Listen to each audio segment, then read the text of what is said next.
네, 자, 제목은 꿈꾸는 자, 요셉에 대한 말씀입니다. 꿈꾸는 자, 또 잘못 쓰고 꿈꾸는 자, 요셉에 대한 말씀입니다. 몇 번째냐? 네 번째네요. 자, 네 번째. 오늘 소제목은 뭐냐면 형들의 회개, 요셉의 형들의 회개와 요셉의 용서입니다. 용서라는 말씀입니다. 자, 이제 창세기 41장, 42장 계속 넘어가서 이제는 이제 뒤까지 쭉 갑니다. 내용은 이런 내용입니다. 요셉이 바로의 꿈을 해석해 줬습니다. 그래서 바로가 요셉을 애굽의 총리로 삼았습니다. 삼고 나서 바로가 이제 요셉에게 이름을 지어줬습니다. 뭐라고 이름을 지어줬냐? 자, 창세기 41장 45절을 보시면 창세기 41장 45를 보시면 이름을 뭐라고 지었냐? 그가 요셉의 이름을 사브낫 바네아라고 이름을 지었어요. 사브낫 바네아. 뭔 뜻이냐 하고 봤더니 비밀을 알려주는 현자, 계시자, 꿈을 해석하는 계시자, 그런 뜻입니다. 그러니까 요셉이 바로의 꿈을 해석해 줬잖아요. 그거에 대한 그냥 이름을 그렇게 지어줬습니다. 그러고 나서 온의 제사장 보디베라의 딸 아스낫을 그에게 아내로 주어가지고 요셉이 이제 결혼을 했습니다. 결혼을 하고 난 다음에 이제 애를 낳는데, 자, 그 다음에 46절 요셉이 애굽 왕 바로 앞에 설 때 30세라. 그가 바로 앞을 떠나 애굽 온 땅을 순찰하니 7해 풍년에 토지 소출이 심히 많았더라고 되어 있고, 그 밑에 이제 50절부터 보시면 이제 두 아들을 낳습니다. 흉년이 들기 전에, 이게 흉년이 들기 전이니까 몇 년이죠? 7년이 지나기 전에 그 뜻입니다. 7년이 들기 전에 요셉에게 두 아들이 낳습니다. 그의 이름이 뭐냐 하고 봤더니 51절 요셉이 그의 장남 이름을 뭐라고 했어요? 므낫세. 첫째 아들 이름이 뭐라고 돼 있냐? 첫 번째 므낫세라고 돼 있고, 그 다음에 하였으니 하나님이 내게 내 모든 고난과 내 아버지의 원집을 뭐 하겠다? 잊어버림이라는 뜻입니다. 므낫세의 뜻은. 그리고 차남 둘째 이름은 뭐라고 돼 있죠? 에브라임이라 돼 있어요. 에브라임. 뜻이 뭔가 하고 봤더니 하나님이 나를 내가 수고한 땅에서 번성하게 하셨다 합니다. 뭐 했다? 번성함. 그런 뜻입니다. 그러니까 잊어버림과 번성함, 그런 뜻입니다. 그러면 한번 이제 이 두 말씀을 한번 생각해 보자고요. 요셉이 첫째 아들 이름을 므낫세라고 지었는데 잊어버림이라고 지었습니다. 왜 잊어버리겠다는 뜻이죠? 뭘 잊어버리겠다는 뜻이에요? 지금까지 자기가 받아왔던, 자기 형제들로부터 받아왔던, 형제들이 자기 팔았잖아. 얼마나 마음이 아프겠어. 상처가 있겠어요? 없겠어요? 상처가 있겠지. 여기 아픔이 있단 말이에요. 그것을 뭐 하겠다? 다 잊어버리겠다. 그것만 있는 게 아니죠. 또 보디발 장군의 집이 있었는데 그 보디발 장군 부인이 말이지, 유혹해가지고 그 유혹한 걸 뿌리쳤음에도 불구하고 그 누명 세워가지고 깜빵에 보냈잖아. 그 깜빵에서 몇 년 동안 살았단 말이에요. 얼마나 억울하겠어. 억울해요? 안 억울해요? 억울하겠단 말이지. 근데 그 모든 그 억울함도 다 뭐 하겠다?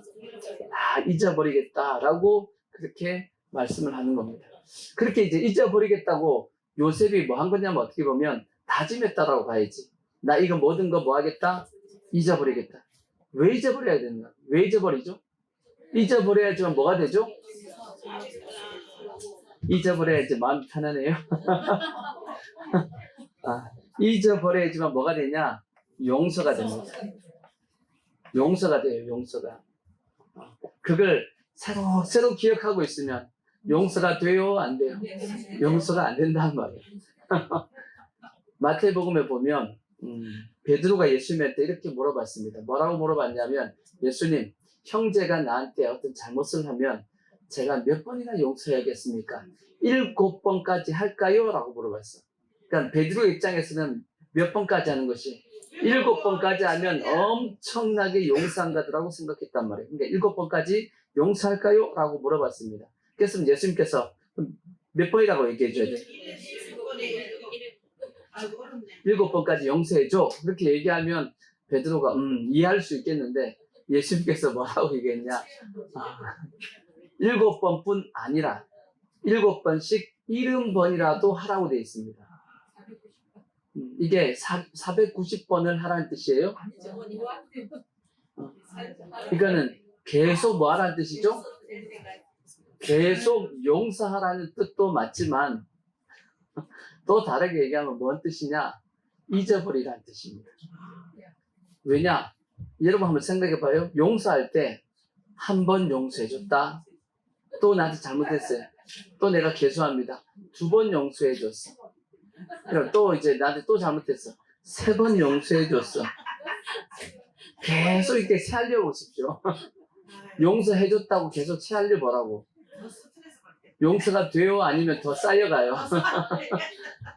여러분 숫자를 세면 용서가 안 됩니다. 그러니까 베드로는 1번, 2번, 3번, 4번 이렇게 생각했단 말이에요. 이게 용서가 한다라는 생각을 자기는 가지고 있지만 예수님은 그렇게 해서는 용서가 안 된다라고 얘기하신 겁니다. 그렇죠? 그러니까 누군가가 나한테 잘못한 것에 대해서 계속 내가 숫자를 세고 있으면 계속 새로 생각이 납니다. 뭐가 생각이 나죠? 나한테 잘못한 것에 대한 생각이 계속 나가지고 절대 뭐가 안 되냐? 절대 용서가 안 됩니다. 그래서 예수님께서는 우리 보고 뭐라고 말씀하셨냐면 7번씩 70번까지라도 하라 하고 그렇게 돼 있어요. 지금 성경은 7번씩 70번이라고 돼 있고 예전 그 한글판에는 70번씩 7번이라고 돼 있어요. 이게 거꾸로 돼 있는데 뭐 그거나 엎어치나 매치나 똑같은 말씀이니까 하여튼 성경에 그렇게 말씀하고 있는데 이렇게 용서한다는 의미 자체가 결국은 뭐겠어요? 잊어버리겠다. 그러니까 확실하게 뭐 한다는 얘기냐면 용서가 되어지는 것이고 이것이 진정한 용서인데 이게 곧 뭔 뜻이냐면 하나님이 우리에게 그렇게 용서해 주신다는 뜻이에요. 하나님도 우리를 용서하실 때 1번, 2번 이렇게 살린다 안 살린다? 안 살린다는 뜻이에요. 하나님은 우리를 용서해 주시면 어떻게 하시죠? 잊어버립니다. 그럼 우리가 또 죄를 짓잖아. 하나님은 어떻게 보시냐면 또 새롭게 죄를 지은 것처럼 이렇게 생각을 하죠. 참 너무 좋으시잖아. 그죠? 그러니까 우리가 날마다 새롭게 죄를 지어도 하나님도 날마다 새롭게 죄를 짓는 것처럼 생각을 하시는 거예요. 성경이 그렇게 돼 있어. 하나님은 우리를 용서하실 때 숫자를 세서 용서하시는 것이 아니고 어떻게 용서하신다? 잊어버림으로 용서하신다라고 성경에 그렇게 기록되어 있어. 자, 히브리서를 보시면 히브리서 8장 12절 보십시오. 신약성경 히브리서 8장 12절 보시면 그렇게 되어 있습니다. 자, 내가 그들의 불의를 긍휼히 여기고 그들의 죄를 다시 뭐하지 않겠다? 기억하지 아니하리라 하셨느니라. 우리의 불의를 어떻게 여기고 긍휼히 여기고 그들의 죄를 다시 내가 뭐 안 하겠다? 기억하지 않겠다라는 거지. 새 언약이라 말씀하셨음에 첫 것은 낡아지게 하신 것이니 낡아지고 쇠하는 것은 없어져 가는 것이라. 첫 언약에도 섬기는 예법과 세상에 속한 성수가 있더라. 예비한 첫 장막이 있고 그 안에 등대와 상과 진설병이 있으니 이는 성수가 이끌고 곧 또 둘째 휘장 뒤에 있는 장막을 지성소가 일컫나니 금향료와 사면을 금으로 싼 언약궤가 있고 그 안에 만나를 담은 금항아리와 아론의 쌍난 지팡이와 언약의 돌들이 있고 그 위에 속죄소를 덮는 영광의 그룹들이 있으니 이것들에 관하여는 이제 낱낱이 말할 수 없다라고 말씀하셨는데 이게 다 뭐에 대한 얘기냐? 성막에 대한 얘기죠. 성막에 대한 얘기고 잠깐만 8장 12절 8장 12절 그 앞에 자 그래서 8장 12절 보시면 다시 이 말씀 보시면 뭐 하겠다? 내가 그들의 불의를 뭐하고 긍휼히 여기고 그들의 죄를 다시 뭐하지 않겠다? 기억하지 않겠다라고 그렇게 말씀했어요. 지금 성경에 뭔가 지워진 것 같은데. 자, 히브리서 8장. 잠깐만. 맞는데? 제가 지금 잘못 적었구만. 잘못 적었어. 그래서 이 예수 그리스도의 피가 결국은 뭐 한다는 얘기냐면, 예수 그리스도의 피가 우리의 모든 죄를 완벽하게, 그 다음에 깨끗하게 씻는다는 뜻입니다. 완벽하다. 예수 그리스도의 피는, 그러니까 하나님께서 뭐 하게끔, 잊어버리게끔 하신다라는 겁니다. 그래서, 우리가 하나님 앞에 어떻게 나아갈 수 있다고 말씀하죠? 담대하게 하나님 앞에 나아갈 수 있다라고 성경이 그렇게 말씀을 하고 있는 겁니다. 그러니까 우리 하나님 앞에 우리가 나아갈 때 뭐만 있으면 되죠? 예수 그리스도의 피만 있으면 된다라고 그렇게 말씀을 하고 있는 겁니다. 그러니까 우리가 예수를 믿을 때, 예수 그리스도의 피를 믿음을 통해서 우리의 모든 죄가 다 깨끗하게 씻음 받게 되었죠. 그걸 통해서 우리는 하나님 앞에 담대하게 이제 나갈 수 있게 되었는데, 그래서 하나님께서 우리의 모든 죄를 기억하고 계시냐? 기억하지 않는다라는 겁니다. 깨끗하게 우리의 모든 죄를 확실하게 다 용서해 주셨는데, 그 용서가 어떻게 용서해 주셨냐? 다 잊어버리게끔 했다라는 거예요. 하나님은 다 잊어버리셨다라는 거예요. 그러니까 우리의 죄에 대해서 다시 뭐 하지 않겠다? 기억하지 않겠다라고 그렇게 말씀하고 있는 겁니다. 그러니까 그러면 어떻게 이렇게 용서가 되죠? 이렇게 한번 생각해 볼 수 있잖아요. 이게 어떻게 용서가 되지? 어떻게 용서하고 이게 다 잊어버릴 수 있지? 우리도 마찬가지지. 우리에게 잘못한 사람에 대해서 어떻게 다 잊어지나요? 여러분, 잊어지든가요? 이게 잘 안 된단 말이에요. 이게 잊어지지 않고 용서가 쉽나요? 용서가 쉽지 않죠. 용서가 잘 쉽지 않은데, 그래서 저는 그렇게 생각해. 우리가 용서하기 위해서는 우리의 마음 자세가 중요합니다. 우리의 마음 자세. 어떻게 하면 우리가 용서가 될까? 기본적으로 우리는 두 가지의 마음 자세를 가지고 있어야 돼요. 그 첫 번째가 뭐냐면, 나보다, 나머지 모든 사람은 나보다 더 나은 사람이고, 나 스스로 내가 하나님 앞에 나는 뭐다? 죄인이다. 라는 어떤 그러한 의식을 가지고 살아야 됩니다. 나는 죄인이다. 라는 의식을 가지고 살아야지만, 다른 사람을 뭐 할 수 있냐면, 용서할 수 있는 마음이 일단 기본 자세가 되어지는 겁니다. 그러니까 사도 바울은 자기 자신을 뭐라고 얘기했냐? 나는 죄인 중에 괴수다라고 얘기했다고. 우리가 보기에 사도 바울이 죄인 중에 괴수인가요? 아니잖아. 근데도 불구하고 사도 바울은 그렇게 뭐 했다는 얘기예요? 그렇게 여겼다는 뜻입니다. 뿐만 아니라 다른 사람을 나보다 더 나은 사람으로 뭐 했다? 여겼다는 얘기예요. 여겼다. 그렇게 여기고 사는 겁니다. 그래야지만 우리가 기본적으로 뭐가 가능하냐면 용서할 수 있는 기본 마음의 베이스가 깔려 있는 겁니다. 이러한 하나님이 나를 어떻게 준 거예요? 용서해 준 거야. 용서해 줬다고 생각하니까, 그러면 나도 뭐 할 수 있는 거죠? 용서할 수 있는 것이 아닌가라고 이제 우리가 마음가짐을 가지는 겁니다. 그것이 예수님께서 비유하신 말씀의 내용이 이제 그게 1만 달란트 빚진 자의 비유잖아요. 그죠? 1만 달란트 빚진 자의 비유가 어떤 비유인가요? 어떤 사람이 빚을 졌는데 얼만큼 빚을 졌냐? 1만 달란트의 빚입니다. 1만 달란트면 지금 돈으로 따지면 수백조입니다. 수백조의 돈을 빚을 졌습니다. 갚을 수 있어요, 없어요? 평생 해도 못 갚는 돈입니다. 근데 이 사람이 이제 갚을 수 없다 보니까 주인이 어떻게 해줬어요? 탕감해줬어. 그냥 갚지 마. 왜 그렇게 얘기했냐? 그 사람이 불쌍하게 보여가지고. 아까 뭐라고 됐죠? 긍휼히 여기신다. 긍휼히 여기신다. 불쌍히 여겨가지고. 하나님께서 우리를 불쌍히 여기셔가지고, 다 뭐 해줬냐면 탕감해줬단 말이에요. 근데 이 사람이 이제 탕감받고 밖에 나가다가 누굴 만났냐? 자기에게 100데나리온 빚진 사람을 만났더라고 그랬어요. 100데나리온이면 지금 돈으로 따지면 약 2천만 원 정도 됩니다. 하루 일당 한 20만 원 쳐주면, 하루 일당 20만 원 정도 생각하면 그 당시 1데나리온이 하루 싹시라 그랬으니까 20만 원, 요즘 돈으로 따지면 20만 원 치면 100데나리온이면 얼마예요? 2천만 원이잖아. 2천만 원. 자기한테 2천만 원 빚진 사람을 길에 가다가 만났습니다. 근데 어떻게 했어요? 그 사람을 붙잡고 왜 돈 안 갚냐고 하고 막 그렇게 한 겁니다. 근데 그 사람도 이제 갚겠다고 용서해달라고 좀 시간을 달라고 막 했더니 나는 못 참어. 나는 못 기다려. 하고 그 사람을 어떻게 했어요? 끌고 가갖고 감옥에 집어넣어버린 겁니다. 이걸 누가 봤어요? 이걸 그 원래 주인의 종이 본 겁니다. 그 종이 봐가지고 자기 주인한테 찾아가서 이 얘기를 다 고스란히 뭐예요? 얘기해 준 거예요. 얘기해 주니까 그 주인이 어떻게 해요? 열 받아 안 받아? 열 받지. 나도 너가 불쌍히 여겨가지고 너가 나한테 빌어가지고 도와달라고 용서해달라고 갚겠다고 막 하니까 불쌍히 여겨서 나한테 내가 용서해줬으면 내가 탕감해줬으면 너도 너한테 그렇게 한 사람을 뭐 어떻게 해줘야 돼요? 탕감을 해줘야지.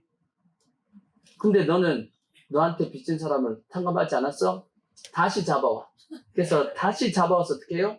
갚을 때까지 오게 집어넣었다라고 그 성경에 이렇게 말씀을 하고 있잖아요. 그것이 1만 달란트 빚진 자의 비유잖아요. 그것이 예수님께서 우리에게 용서에 대한 말씀을 하실 때 하신 말씀이에요. 아까 베드로에 대한 말씀, 그 말씀 이어서 한 말씀입니다. 예수님께서 비유로 하신 말씀이. 그렇다면 우리는 어떻게 용서해야 되냐? 그렇게 용서해야 되는 겁니다. 우리가 뭘 받았다? 1만 달란트. 우리도 뭘 받은 거다? 탕감받은 거다. 탕감받은 거다라는 생각을 가지고 그렇게 생각하면 나에게 빚진 사람, 나에게 어떻게 보면 아픔과 상처를 준 사람을 나도 하나님 앞에 아픔과 상처를 줬는데 하나님이 날 용서해 줬다라면 나도 나한테 아픔과 상처를 준 사람을 뭐 해야겠다? 용서해 줘야겠다라는 마음을 가질 수 있는 겁니다. 그죠? 그래서 우리가 용서받은 걸 생각하고 용서해 줘야 되는 겁니다. 뭘 생각하고요? 내가 용서받은 걸 생각하고 용서해 주는 겁니다. 그래야지만 우리가 뭐가 가능하냐? 용서가 가능합니다. 그거 아니고서는 우리의 마음속에는 용서할 수 있는 마음이 없어요. 그러니까 그래서 자주 말씀드리듯이 은혜가 내 속에 머물러 있으면 용서가 돼요. 여러분 다 경험해 봤잖아요. 그죠? 은혜 받아가지고 은혜가 여기 안에 있으면 누가 나한테 뭐라 그래도 하고 웃잖아. 용서가 돼. 근데 은혜가 떨어지면 조금만 그냥 자 그랬잖아. 은혜가 있으면 확 찔러보면 어떻게 해요? 은혜가 있으면 웃어요. 괜찮아 웃어. 근데 은혜가 떨어지면 확 찔르면 탁 째려본다고. 이게 탁 째려보면 뭐 한 거예요? 은혜가 떨어진 거예요. 은혜가 떨어진 거라고. 그러니까 우리가 은혜가 머물러 있으면 하나님의 용서가 은혜 받았던 게 딴 게 아니잖아. 용서 받았던 게 은혜 받은 거니, 그렇죠? 그것이 내 신령 가운데 있으면 자연스럽게 나도 뭐가 되냐면 용서가 되는데 그게 약해지면 자연스럽게 내 마음 가운데 용서하려고 하는 마음이 사라져가는 겁니다. 그래서 여러분 스스로도 자기 자신을 한번 내 속에 은혜가 지금 머물러 있는지 없는지 체크할 수 있어요. 아시겠죠? 체크 시켜주실 수도 있어. 갖다가 푹 찔러봐야지. 은혜가 있는지 없는지. 그래서 이 요셉이 잊어버림이라고 이렇게 이름을 한 것이 용서하기 위해서 그런 것이다 라는 그런 생각이 들고 또 하나는 뭐냐 이런 생각도 듭니다. 요셉이 이제 드디어 애굽의 총리가 됐잖아. 과거의 모든 아픔이 다 뭐예요? 이제 너무 지금 이제 환경이 좋아졌죠. 이제 하나님의 진짜 축복이 임했으니까 번성함이 임했으니까 그러니까 과거에 대해서 생각이 되어야지 안 돼야 돼요? 이제 과거의 생각이 사라질 만큼 너무 지금 뭐 한 거예요? 하나님의 은혜가 축복이 임했다. 그래서 잊어버린다라고도 해석할 수 있겠죠. 그죠? 이것은 우리가 나중에 저 천국에서 우리가 받을 겁니다. 물론 이 땅에서도 이러한 요셉과 같은 축복을 받을 수도 있습니다. 그러면 좋고 아니면 천국에서 무조건 받아요. 아시겠죠? 이 땅에서 못 받으면 천국에서 뭐 한다? 무조건 다 받는다. 이 땅에서는 하나님이 주시는 사람도 있고 안 주시는 사람이 있어. 그건 내가 선택하기보다는 어떻게 보면 하나님이 우리의 사명에 따라서 축복하는 사람도 있고 이 땅에 물질적인 축복이나 세상적인 축복을 주시는 사람도 있고 다 천국에서 하나님께서 모아서 주시는 사람도 있어요. 그건 내가 선택하는 거 아니야. 그건 하나님이 하시는 것 같아. 아멘. 주시면 감사하시고 안 주셔도 뭐 천국에서 받지 이렇게 생각하시면 돼. 아멘? 그냥 그렇게 생각하세요. 저는 그렇게 생각해. 이 땅에서 뭐 안 주면 뭐 천국에서 받으면 되지. 나중에 몰아서 받자. 어떻게 받자고요? 몰아서 받자. 천국에서 더 이자가 더 세다 그러니까 몰아서 받자라고 생각하면 되고, 뭐 주시면 그냥 감사하게 받고 그 주신 걸로서 더욱더 하나님 앞에 감사하면 되는 것이고, 그러면 되는 거지. 그죠? 근데 이제 반드시 천국에서는 반드시 뭐 하죠? 반드시 받는 겁니다. 반드시 받아요.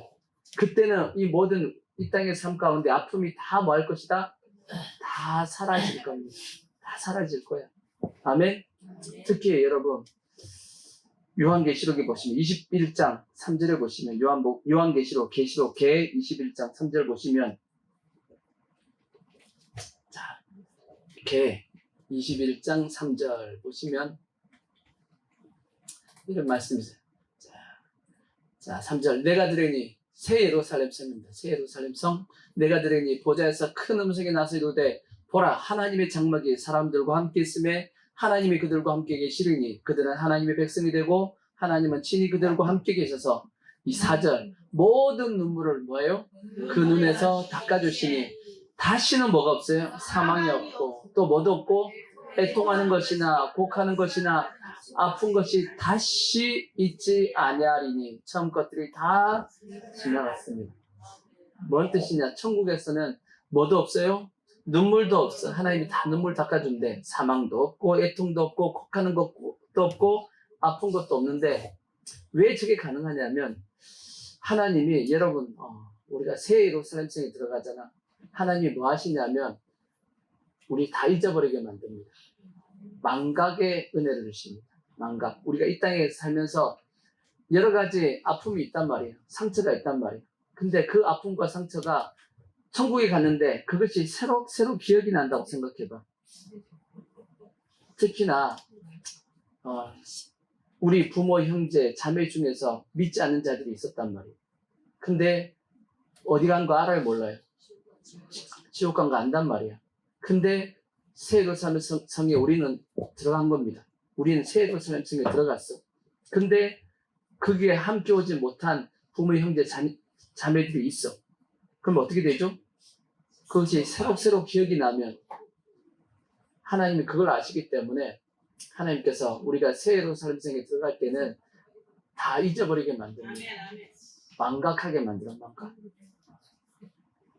그러니까 그래서 사도 바울이 얘기했듯이 하나님의 나라는 의와 평강과 희락이라고 말씀했죠. 우리의 심령 가운데 평강과 희락이 임할 수 있게끔 잊어버리게 만듭니다. 안 그러면 영원토록 뭐 하니까 영원토록 우리도 아파할 수 있기 때문에 하나님이 그렇게 하신다라고 보통 신학자들이 이렇게, 목회자들이 얘기를 합니다. 그게 맞는 것 같습니다. 그게 하나님께서 우리에게 주시는 은혜라는 생각이 듭니다. 아멘. 그래서 하나님께서 중요한 것은 모든 걸 다 뭐 하게끔 하시냐면 잊어버리게 하신다. 잊어버리게 하신다. 잊어버릴 그날이 온다라는 겁니다. 올 거예요. 우리가 이 땅 가운데 믿음으로 살고 말씀 가운데 살면 잊어버리면 그날이 옵니다. 요셉은 어떻게 보면 용서하기 위해서, 참된 용서하기 위해서 잊어버린다는 말씀도 있고, 그 다음에 이제 에브라임, 번성함입니다. 번성함. 하나님께서 또 이 땅에서 축복을 하실 수도 있죠. 그죠? 근데 우리가 번성한다는 건, 이 땅 가운데 우리가 고난을 당하고 어려움을 당하는 것. 왜 고난을 당하냐? 성경이 이렇게 말씀했잖아요. 자, 시편, 구약성경 시편 107편 19절을 보시면, 시편 107, 19 이렇게 보시면, 이에 그들의 고통 때문에 여호와께 부르짖음에 그가 10절 그 위에 10절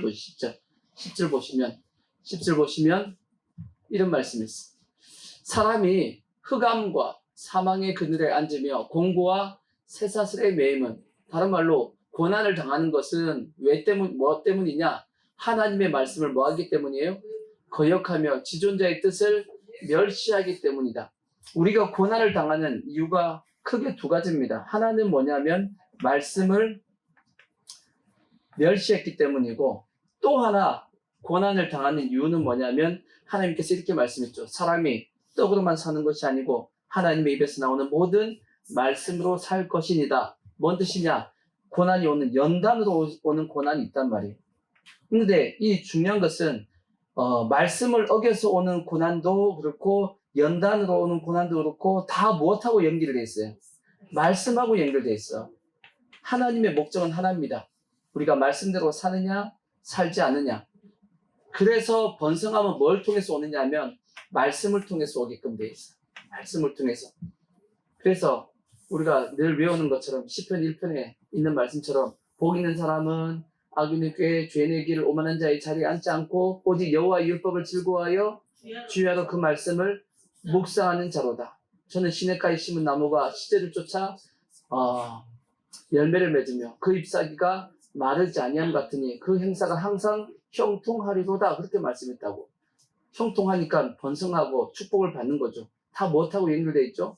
말씀하고 연결되어 있다. 그러니까 고난을 받는 것도 말씀 때문이고 우리가 연단 당하는 것도 말씀 때문이라면 방법은 딱 하나죠. 우리가 번성할 수 있는 방법은 뭐다?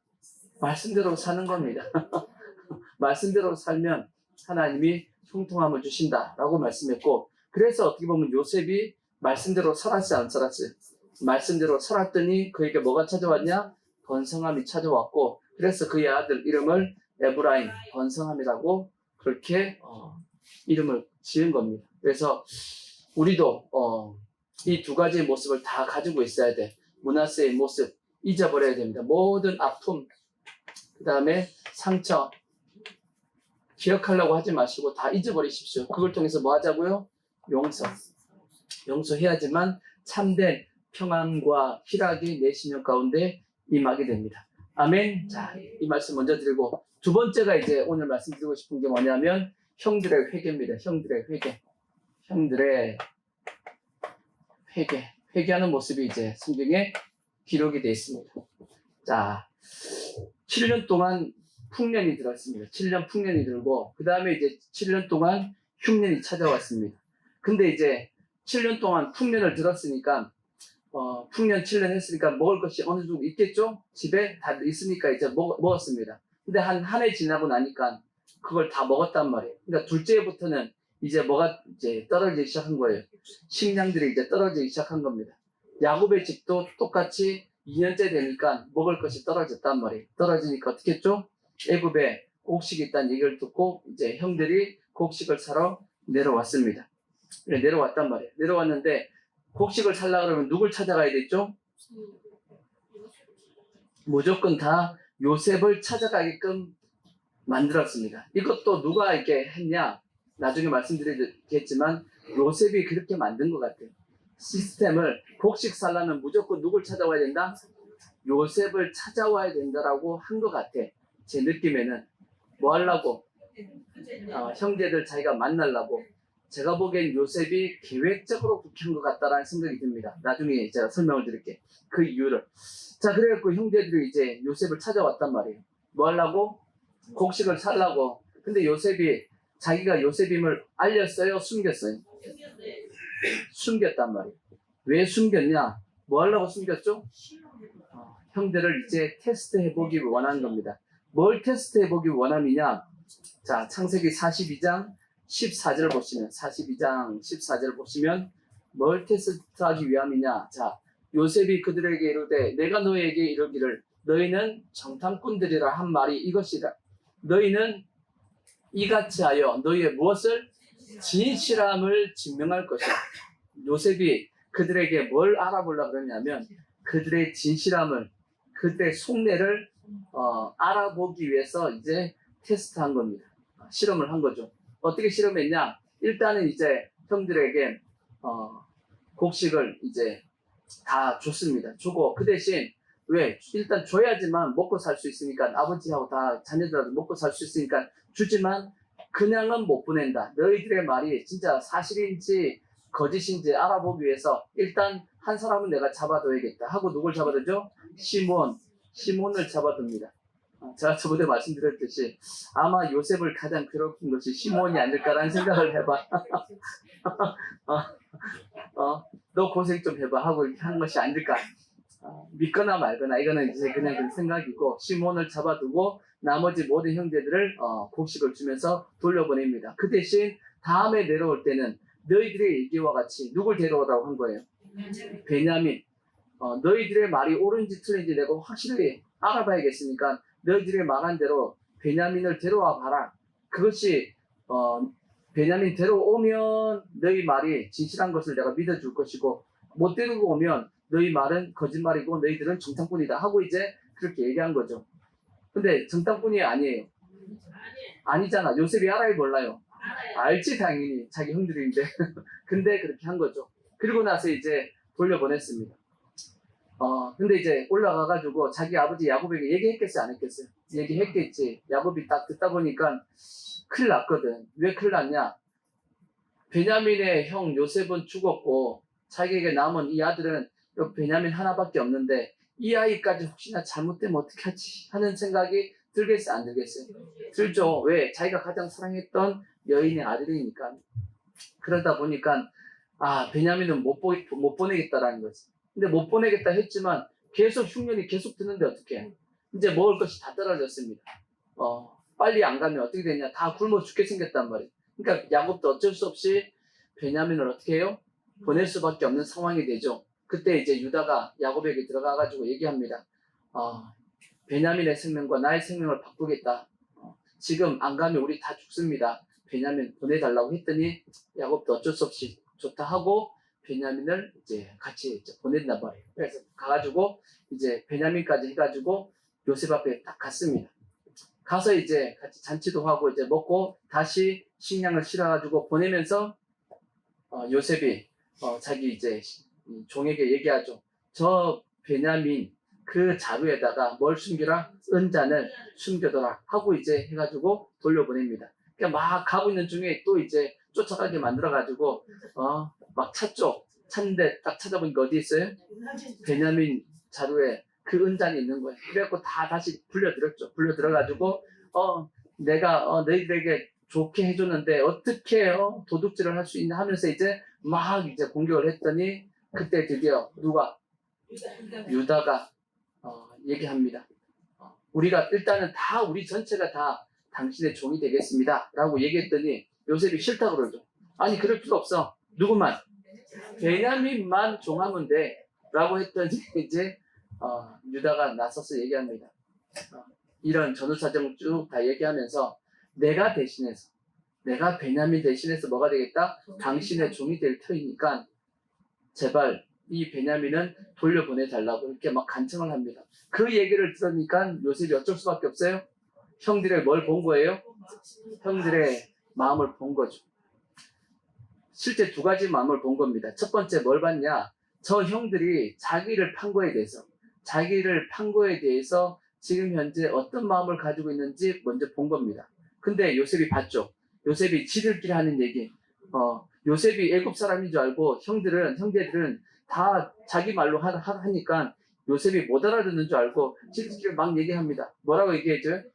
우리가 요셉을 팔아가지고 이 죄를 받는 거다. 우리가 그 잘못해가지고 우리가 그 벌을 받는 거다 막 하고 있으니까 요셉이 어떤 생각이 들겠어요? 지들이 잘못한 건 알고 있네. 이런 생각이 들었겠죠. 지들이 잘못한 건 알고 있네.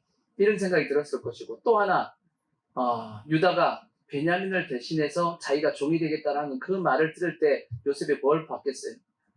내 동생 베냐민을 제 형제들이 나처럼 미워하지는 않았네.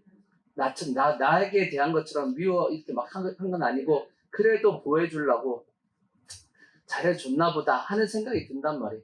그래서 뭐 한 거죠? 형제들을 뭐 한 거죠? 이제 용서할 수 있었던 겁니다. 이해가 되시죠? 그러니까 어떻게 보면 형들의 뭐가 있었기 때문이냐? 회개의 모습이 있었기 때문에 모든 관계가 다 어떻게 되냐면 다 회복된 겁니다. 형들이 여기서 회개 안 했으면 자기들의 잘못을 인정하지 않았으면 요셉은 끝까지 용서 안 했을 겁니다. 왜? 근데 형제들이 뭐 하는 걸 보니까 자기들의 잘못을 인정하고 자기들의 아까 요셉이 뭘 보고 싶다 그랬죠? 15절 너희는 이같이 하여 너희의 무엇을? 진실함을 증명할 것이라 했죠. 그러니까 요셉이 그들의 뭘 본 거예요? 진실함을 본 겁니다. 아, 저들이 진짜 자기들의 잘못을 인정하고 있네. 그리고 자기 동생 베냐민에 대해서 나쁘게 행한 것이 아니고 그래도 자기 동생 베냐민에 대해서는 저들이 위해주고 있었네 라는 그 마음의 중심을 봤기 때문에 용서를 해주고 모든 관계가 다 회복될 수 있었던 겁니다. 이와 마찬가지로 그러니까 형들의 이 회개의 모습이 모든 관계를 다 회복시켰어요. 한번 보십시오. 이제 형제들이 이제 회개한 걸 통해서 하나님과의 관계도 이제 형제들은 다 이제 해결된 겁니다. 그리고 요셉과의 사람과의 관계도 어떻게 되죠? 다 해결됐죠. 그 다음에 또 뭐도 해결됐죠? 이제 먹고 사는 것도 걱정이 없게 됐어. 왜?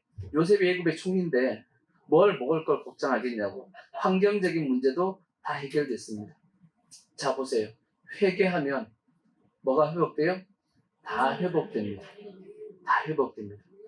그러니까 우리가 실제적으로 하나님 앞에 뭐 하지 않아가지고 모든 관계가 다 이제 어긋맞고 있냐면 뭐 하지 않아가지고 회개하지 않아가지고 회개만 하면 모든 관계는 다 뭐가 되는데 다 회복되는데 회개하지 않으니까 모든 관계가 다 뭐가 되냐면 회복이 안 되는 겁니다.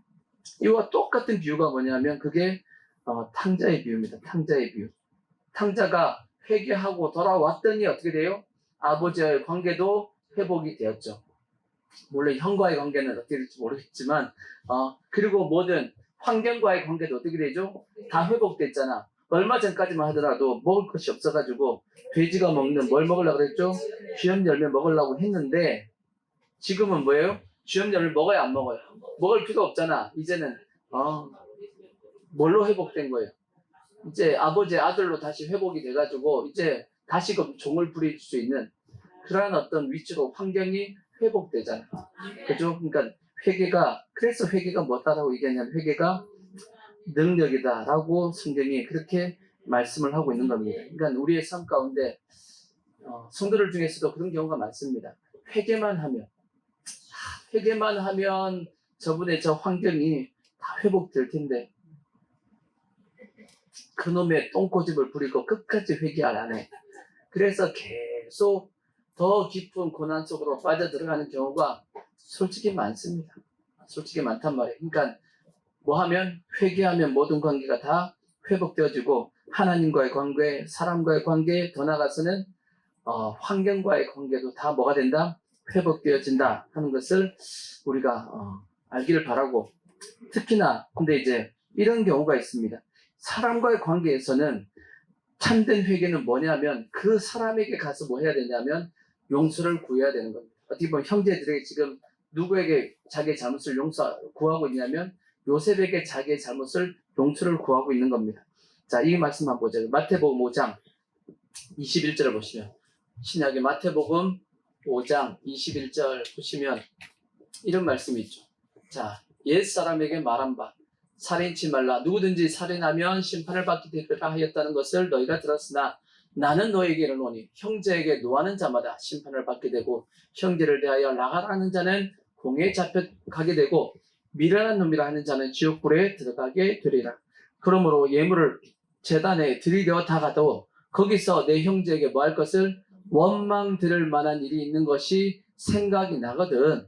예물을 제단 앞에 두고 먼저 가서 형제와 뭐하고 화목하고 그 후에 와서 예물을 드리라 그렇게 말씀했어요.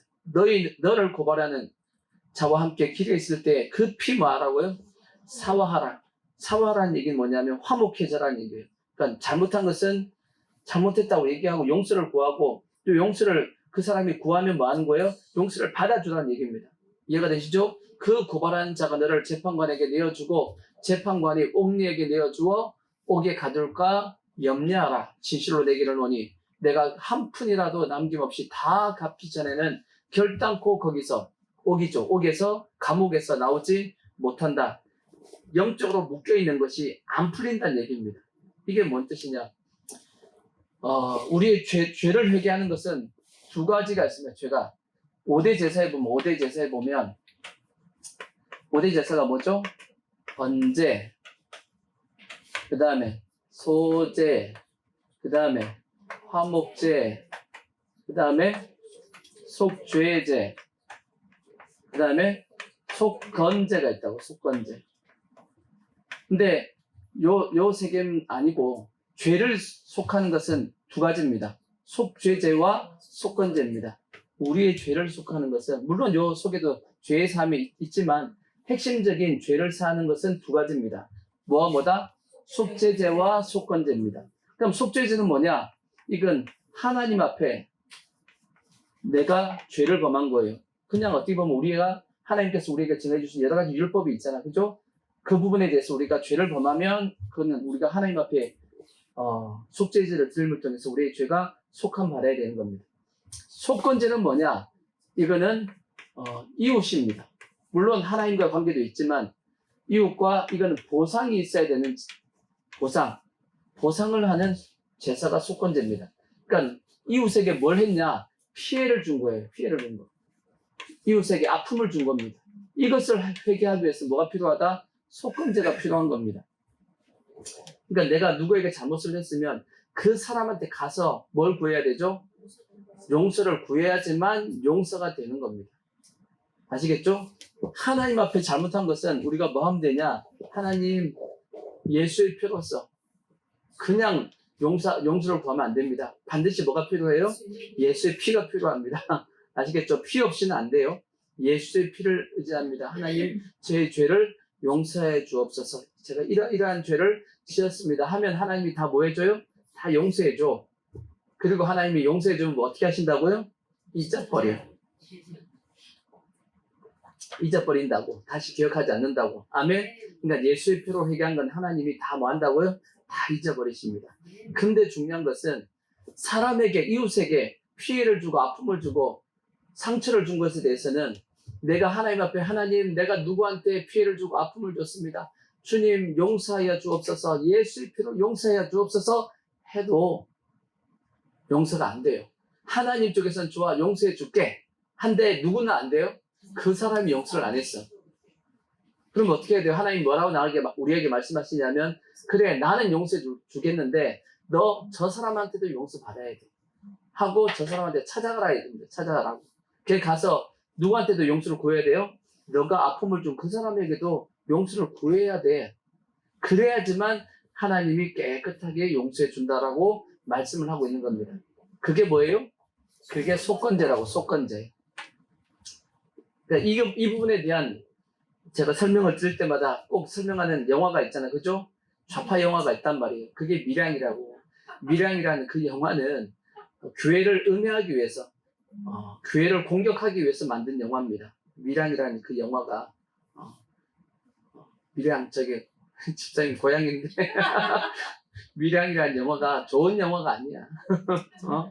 교회를 공격하려고 만든 영화란 말이에요. 그 내용이 어떤 영화예요? 어떤 엄마가 이제 남편을 잃고 아들을 데리고 초등학교 아들 하나를 데리고 밀양에 내려갔다가 그 학원 원장이 그 아이를 이제 유괴해가지고 이 엄마가 돈이 있다라고 생각해가지고 유괴해가지고 돈을 뜯으려고 유괴했다가 죽였단 말이에요. 근데 나중에 이제 발각돼가지고 그 사람이 감옥에 가죠. 근데 이 엄마는 자기 하나밖에 없는 아들이 죽었으니까 얼마나 힘들겠냐고. 너무 힘들고 고통스러우니까 그가 이제 전도받아가지고 교회 갔단 말이에요. 교회 가서 은혜를 받았습니다. 은혜 받고 열심히 하나님을 섬겼단 말이에요. 그러다가 이 여자 마음속에 어떤 마음이 들었냐면 하나님께서 나를 이렇게 용서해 줬는데 나도 그 사람을 용서해 줘야겠다 하고 어딜 찾아가요? 교도소에 찾아간단 말이에요. 자기 아들을 죽인 그 사람을 만나려고 가서 뭐라고 얘기하려고 하나님이 나를 이렇게 용서해 줬으니까 나도 당신을 이렇게 용서하겠습니다 라고 하려고 갔단 말이에요. 근데 이 유괴범이 교도소 안에서 어떻게 하죠? 그래서 예수를 믿었대. 교도소 안에서 예수를 믿었단 말이에요.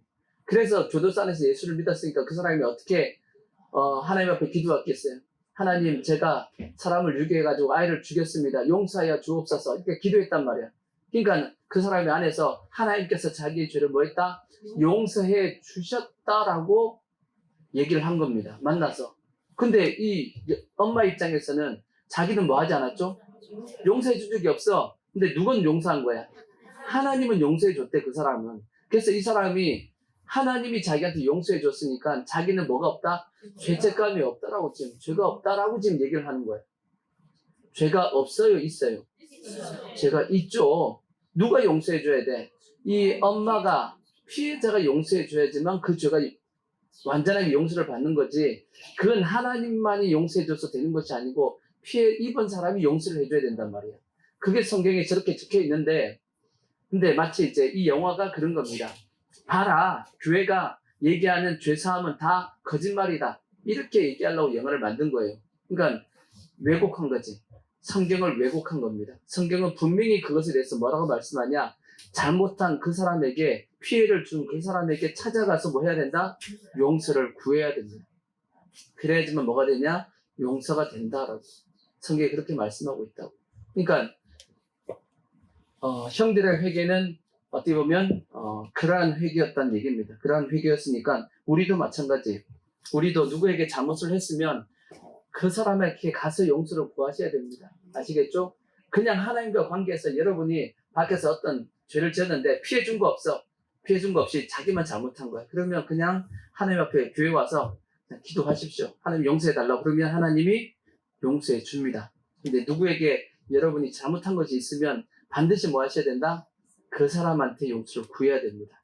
그리고 와서 하나님 앞에 하나님 용서해 달라고 기도해야 돼. 그래서 아까 읽었던 말씀처럼 다시 25절 보시면 너를 고발하는 자와 함께 길에 있을 때 급히 뭐하라?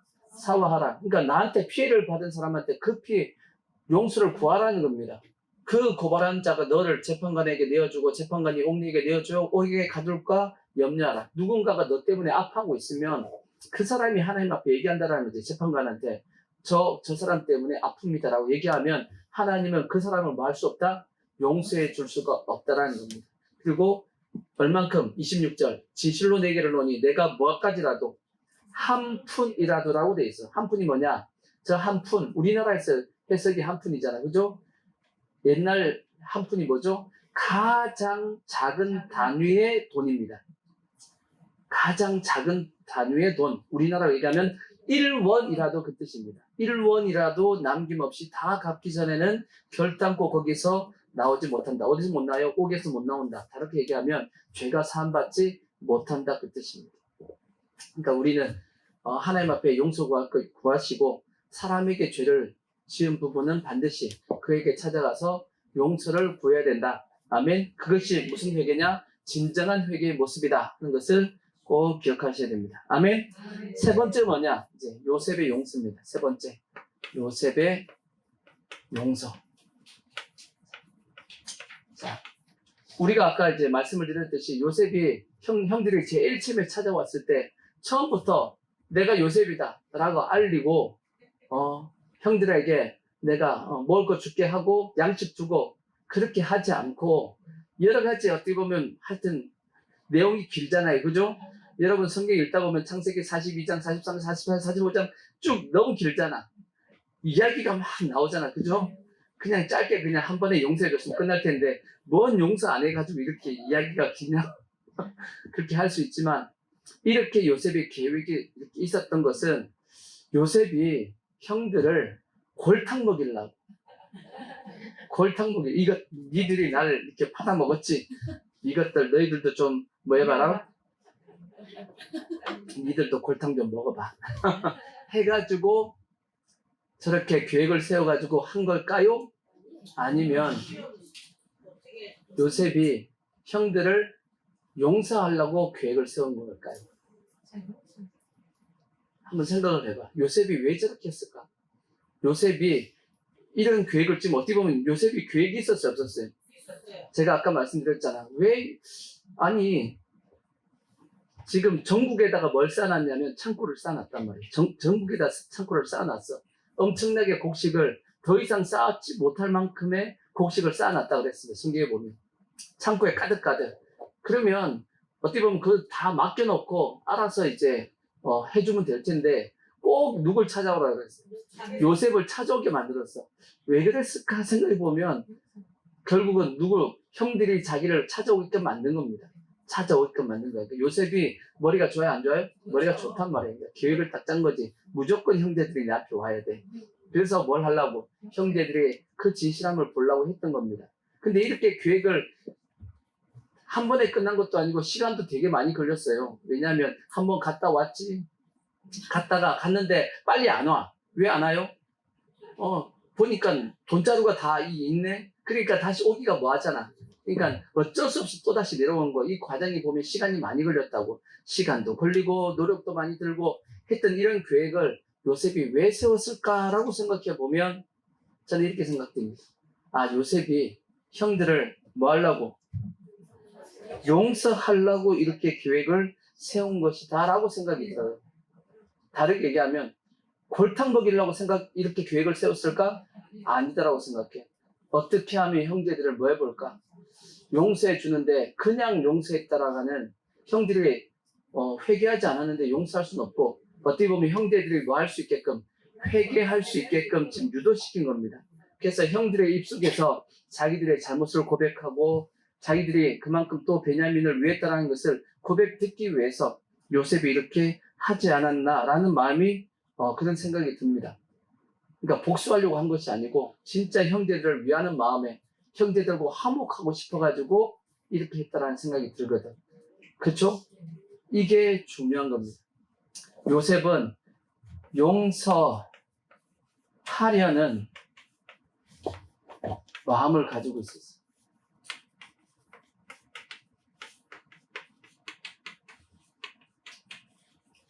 우리도 마찬가지입니다.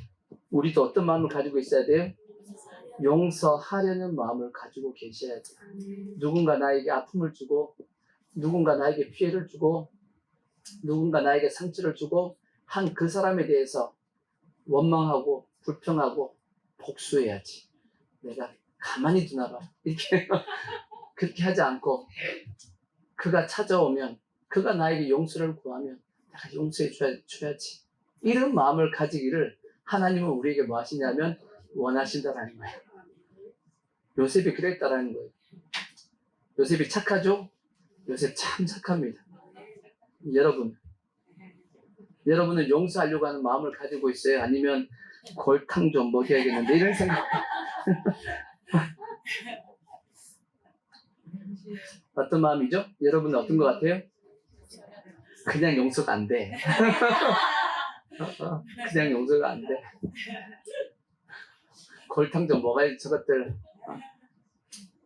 근데 이게 요셉의 마음이지만 이게 누구의 마음이에요? 이게 하나님의 마음이야. 이게 하나님의 마음이라고. 에휴, 주의 아버지. 뭘 보면 알 수 있냐? 그게 탕자의 아버지잖아. 탕자의 아버지 보세요. 탕자가 어떤 짓을 했냐고. 아버지도 안 죽었는데 유산 다 받아간다고 나간 놈이죠. 그걸 또 유산 받아가서 나갔으면 잘 먹고 잘 살든지 그러면 부모 속이라도 좀 덜 썩을 텐데 쫄딱 많이 가지고 허랑방탕하게 썼단 말이에요. 허랑방탕하게 쓰고 쫄딱 많이 가지고 거짓꼴이 됐단 말이에요. 그러면 그런 거짓꼴로 온 그 자식을 보면서 그 아버지가 어떤 마음이었겠어요? 우리 같으면 어떻게 했겠어요? 우리 같으면 한마디 했을 것 같아. 그냥 용서 안 돼. 이놈의 자식 하고 하여튼 혼냈을 텐데 하나님 뭐라고요? 뭐 꼬라지? 네? 꼬라지 좋다고. 그치, 우린 그렇게 얘기할 수 있어요. 꼬라지 좋다 이렇게. 아유, 근데 탕자의 아버지는 안 그랬고 그 아들이 뭐 하는 걸 기뻐하죠? 살아서 돌아온 것 자체를 기뻐하고 있어. 그러니까 그 아버지 마음은 이미 뭐 하고 있는 거냐면 이미 아버지는 그 마음에서 아들을 뭐 하고 있죠? 용서하고 있는 겁니다. 그래서 뭐만 해달라는 거지. 살아서 돌아오기만 해달라는 거지. 그러면 다시 뭐 해주겠다?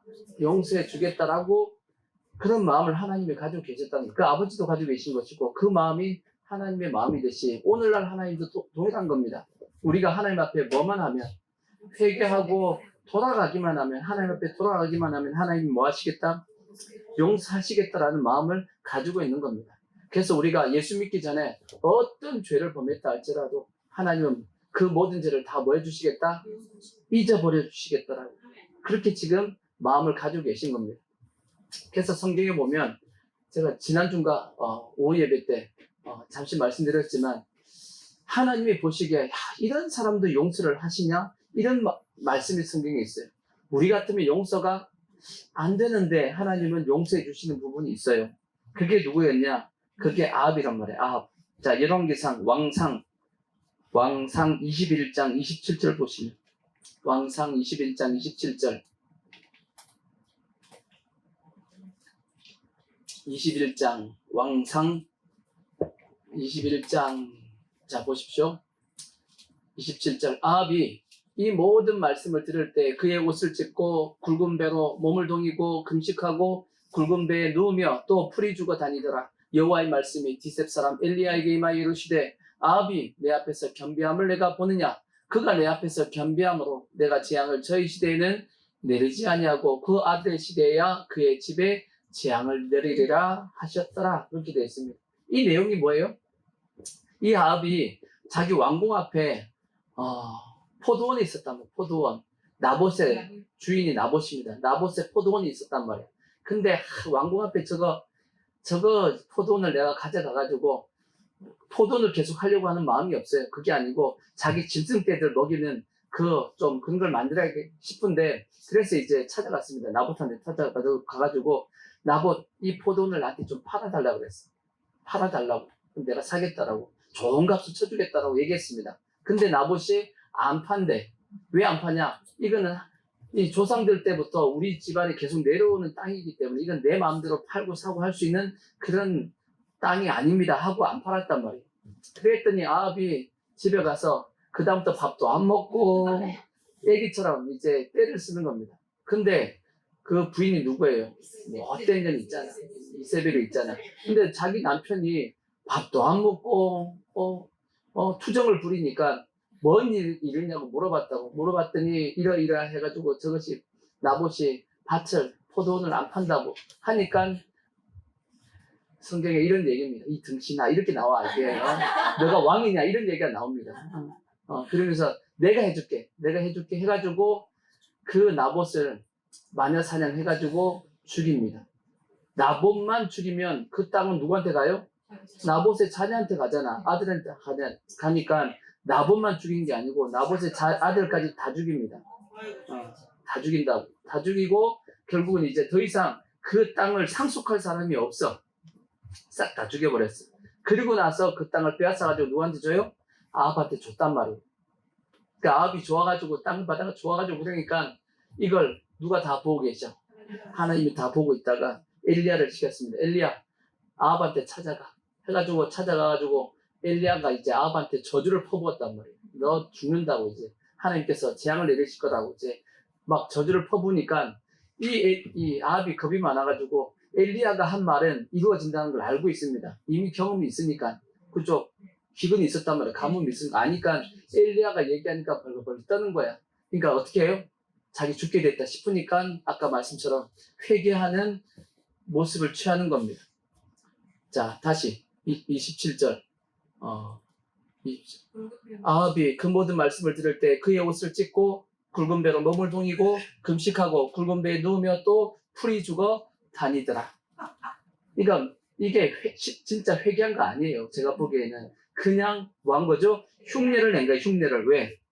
하나님 앞에 혼날까봐 흉내를 냈는데 하나님이 그걸 보시고도 뭐 해주겠다? 지금 용서해 줬다라는 거예요. 우리 같으면 용서 돼 안 돼요? 우리 같으면 당장 그냥 날려버려야 되는데 하나님이 저런 걸 보면 하나님의 마음이 착해도 너무 착하잖아. 안 그래요? 하나님이 진짜 하나님이 선하신 분이 맞아. 너무 좋으신 분이야. 우리 같으면 저 가만히 용서 안 되죠. 저거 지은 죄가 있는데 저게 용서가 되냐고. 근데 하나님이 어떻게 해요? 용서해주고 재앙을 그의 시대에 안 내린단 말이에요. 이게 하나님의 마음이에요. 또 비슷한 게 또 뭐 있냐? 요나 시대에 니느웨 성이 있었다. 니느웨. 아수르의 수도가 니느웨였는데 니느웨가 너무 악이 관영했단 말이에요. 그래서 하나님께서 누굴 찾아가셨냐? 요나를 찾아가지고 만약 회개하지 않으면 니느웨 성이 하나님께서 멸망시킨다 하는 거를 넌 가서 선포하라고 말씀했습니다. 그랬더니 요나가 어떻게 해요? 도망가 버리죠. 싫어가지고. 근데 하나님께서 물고기 뱃속에 집어넣어가지고 다시 돌려보내서 요나가 니느웨 성에 이제 가서 얘기를 하죠.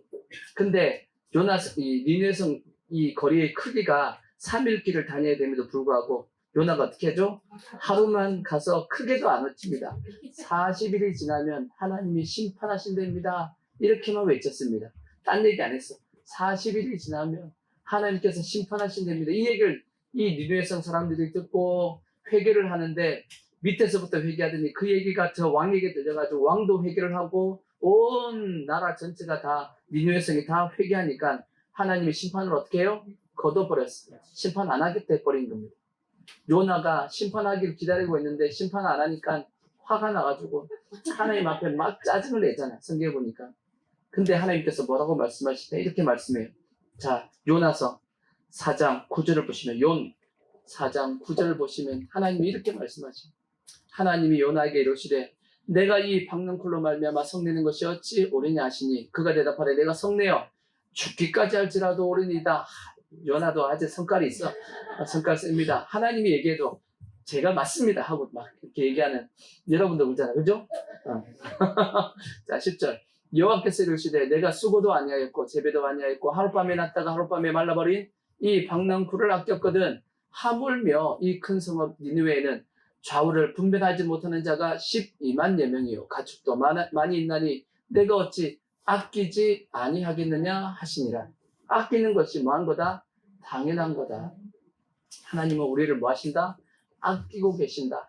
그것이 당연한 거다 라고 이렇게 말씀하신 겁니다. 그래서 하나님은 우리가 무엇하기를 기다리고 계시냐? 회개하고 돌아오기를 원하시는 겁니다. 그러면 뭐 하겠다? 무조건 용서해 주겠다라는 마음을 가지고 계시다라는 거지. 그 마음을 누가 가지고 있었냐면 요셉이 가지고 있었다라는 얘기예요. 요셉이 형제들을 어떻게 보면 여러분 같으면 용서하겠냐고. 자기 형들이 자기를 팔아가지고 13년 동안 어떻게 했어요? 그 모진 어떻게 보면 고난을 다 당했는데 남의 집 종노릇 했죠. 그 다음에 감옥에 들어가지고 살았죠. 얼마나 힘드냐고. 그럼에도 불구하고 그 원한을 복수하려고 하는 마음보다는 뭐 하려는 마음? 용서하려는 마음을 가지고 있는 것이 이게 쉬운 게 아니란 말이에요. 근데 요셉이 그만큼 어떻게 보면 참 괜찮은 사람이었다라는 생각이 듭니다. 믿음의 사람이요 괜찮은 사람이었듯이 우리도 동일한 겁니다. 우리도 그런 마음을 가지셔야 돼요. 그러니까 사람을 뭐 하시면 안 되냐? 미워하시면 안 되고 나한테 좀 피해를 주고 아픔을 줬다 할지라도 우리는 그를 위해서 뭐 해야 되냐면 기도해 줘야 돼요. 하나님 몰라서 그렇습니다. 이렇게 여기도 말씀했죠. 좌우를 분별하지 못하기 때문에 하나님께서 그들을 아낀다라고 말씀했듯이 우리도 마찬가지입니다. 우리에게 아픔을 준 사람 알고 아픔을 준 것이 아니고 저 사람이 누굴 몰라가지고 하나님 몰라서 지금 저러는 거니까 하나님 저들을 뭐 해달라고요? 용서해 달라고. 그리고 저들도 빨리 깨닫고 회개하고 하나님 앞에 나올 수 있게 해달라고 그렇게 기도하는 그 마음, 그런 마음을 하나님이 뭐 하신다? 우리의 마음을 하나님이 기뻐하시는 겁니다. 그런 사람이 하나님이 쓰실 수 있는 사람입니다. 아멘. 그래서 우리가 오늘 말씀처럼 잊어버려야 됩니다. 잊어버려야지 뭐가 가능하다? 용서가 가능하다. 아멘. 그 다음에 형들처럼 온전한 회개를 하셔야 됩니다. 하나님에게도 회개해야 될 것이고 사람에 대해서 죄를 지은 것은 또 그 사람에게 용서를 구하는 모습을 가져야 될 것이고 더 나아가서 요셉처럼 뭐 하려는 마음을 가지자? 용서하려는 마음을 가져서 하나님이 기뻐하시는 그런 신앙의 모습이 꼭 되어지기를 부탁의 말씀을 드리겠습니다.